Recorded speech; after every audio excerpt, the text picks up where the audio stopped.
If you're shopping for turnkey rental properties and you want to buy more than one property, a lot of people ask me, what's the best way to diversify? So specific to turnkeys, my recommendation is one of two things.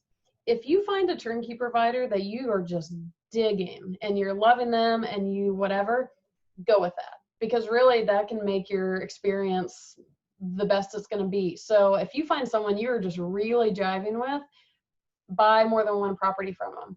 But if you're not completely hooked on one provider over another, my alternate recommendation, let's say you want to buy two properties. I say buy one in each of two different markets from two different providers. Make sure the markets are good, make sure the providers are good, but if you don't really have a preference after that, buy one of each. So then you have a property from each different provider and in a different market. Wait 6 months to a year and see which of those is performing the best or which one you're having the best experience with. Then when you're ready to buy more from that provider or in that market.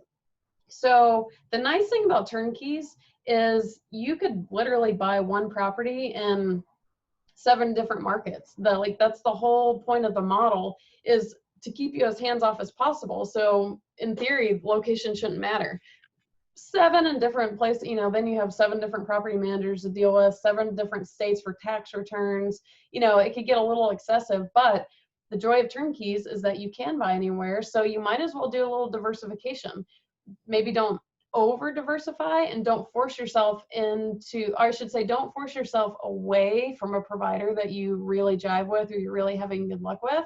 But, if you're talking 2 properties, do one in each place, see which one you like better and you enjoy the experience the most, and then buy more there or keep buying one in each. Who knows? But hopefully that helps you strategize your portfolio building.